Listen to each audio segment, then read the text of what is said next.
கர்த்தருக்குள் அன்பான தேவ பிள்ளையே, ஆண்டவரும் இரட்சகருமாகிய இயேசுவின் நாமத்தினால் உங்களுக்கு என் அன்பின் வாழ்த்துதல். நீங்கள் எல்லாரும் நல்லா இருப்பீங்கன்னு நான் இயேசுவின் நாமத்தினால நம்புகிறேன். இந்த நல்ல நாளிலேயும் சங்கீதம் 66 அதனுடைய 19வது வசனத்தை வாசிக்கிறேன்.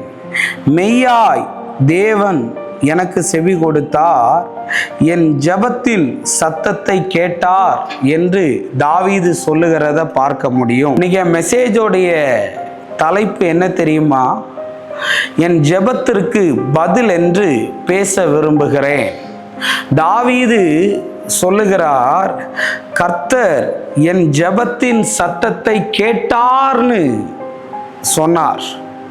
ஏன் தாவீது அப்படி சொன்னார்னா, அவர் எதெல்லாம் ஜெபிச்சாரோ அதுக்கெல்லாம் பதில் வந்ததுனால தான் அவர் என் சத்தத்தை கேட்டார்னு சொல்லுகிறார்.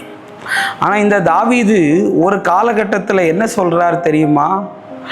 என் ஜெபம் என் மடியிலேயே திரும்பி வந்தது, என் ஜெபத்தை அவர் கேட்கலன்னு சொன்ன கால போய் என் ஜெபத்தை எல்லாம் அவர் கேட்கிறார் என்ற காலம் வந்திருக்கிறது. தேவ பிள்ளையே, ஏன் தாவீது ஒரு காலகட்டத்தில் என் ஜெபத்தை கேட்கலன்னு சொன்னா, தேவ சித்தமில்லாததை செய்ததுக்கு பிறகு அந்த ஜெபம் கேட்கப்படும் என்று சொன்னால் கண்டிப்பா அந்த ஜெபம் திரும்பிதான் வரும்.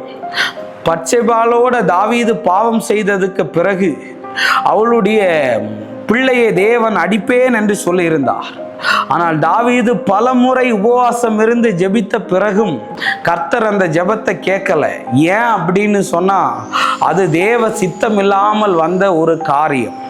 அநேக நேரத்தில் உன் ஜெபம் கேட்கப்படாம இல்லை, தேவ சித்தம் அல்லாத காரியத்தை நீ கேட்டு விட்டு அதை தேவன் எனக்கு தரவில்லை, தேவன் அதை எனக்கு தரலைன்னு சொல்லி நீ டிப்ரெஷனா போகக்கூடாது. தேவனுக்கு தெரியுங்க எந்த ஜெபத்துக்கு பதில் தரணும், எந்த ஜெபத்துக்கு பதில் தரக்கூடாதுன்னு. தேவனோட நடக்கிறதுனால நான் சொல்றேன், அவர் எனக்கு ஏதாவது தேவையா இருந்தா, என் பிள்ளைக்கு இது தேவைன்னு தெரிஞ்ச உடனே, நான் கூப்பிட்ட உடனே எனக்கு பதில் வந்துடும். அதனால தான் தாவீது சொல்றாரு, கர்த்தர் என் ஜெபத்தை கேட்கவில்லை என்று எழுதல, என் ஜெபத்தின் சத்தத்தை கேட்டார்னு. இன்னைக்கு பல நாளா நான் இந்த காரியத்துக்காக ஜெபம் பண்ணிக்கிட்டு இருக்கிறேன், பல நாளா இந்த வேலைக்காக போராடிக்கிட்டு இருக்கிறேன், பல நாட்களா இதுக்காக ஜெபிச்சுக்கிட்டு இருக்கிறேன், பதில் வரலையே, எதுவும் நடக்கலையேன்னு சொல்றியா? தாவீதுடைய ஜெபத்திற்கு பதிலை கொடுத்த ஆண்டவர், நீ எந்த காரியத்தை கேட்டுக்கிட்டு இருக்கிறையோ அந்த காரியம் இன்னைக்கு பிசாசு தடுத்து வைத்திருந்தான். ஆனால் இயேசுவின் நாமத்தினால் அந்த தடை உடைவதாக, இயேசுவின் நாமத்தினால. தானியேல் ஜெபிக்க ஆரம்பிச்ச போதே கட்டளை வெளிப்பட்டது போல உன் ஜெபம் கேட்கப்படும், சோர்ந்து போகாத. சில நேரங்களில் நம்ம நினைச்ச நேரத்தில் பதில் வராது, ஆனால் நினைக்காத நேரத்தில் பதில் வரும். தேவ பிள்ளையே, அது ஆச்சரியமா இருக்கும், அது அற்புதமா இருக்கும். என் வாழ்க்கையில எல்லாம் சில நேரங்களில் தேவன் அமைதியா இருப்பதை பார்த்து புலம்பின நாட்கள் உண்டு, தேவன் எதுவுமே செய்யலையேன்னு கஷ்டப்பட்ட நாட்கள் உண்டு, ஆனா வருத்தத்தோட இருந்த நாட்கள் எல்லாம் உண்டு. ஆனா தேவன் அந்த காரியத்திற்கெல்லாம் பதில் தரும்போது என்னுடைய இருதயம் ஆனந்த களிப்பாய் துள்ளி ஆர்ப்பரிப்பாய் தேவனுக்கு நன்றி சொன்ன நாட்களை நான் அறிந்திருக்கிறேன். அந்த அனுபவத்திலிருந்து சொல்லுகிறேன், தேவன் உன் ஜெபத்தை கேட்பார், தேவன் உன் கண்ணீருக்கு பதில் தருவார், உன் புலம்பலை அவர் ஆனந்த களிப்பாய் மாற்றுவார். உன் ஜெபத்திற்கு பதில் வரும், கலங்காத.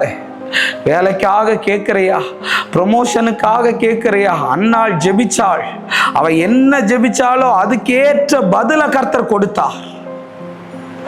1 மடங்கு கொடுக்கல, 7 பிள்ளைகள். ஆண்டவர் அப்படிப்பட்ட அற்புதத்தை செய்வார். கவலைப்படாத, நல்லா இருப்ப. ஜெபம் பண்றேன். அன்பான ஆண்டவரே, இந்த நேரத்திற்காக நன்றி சொல்றேன்.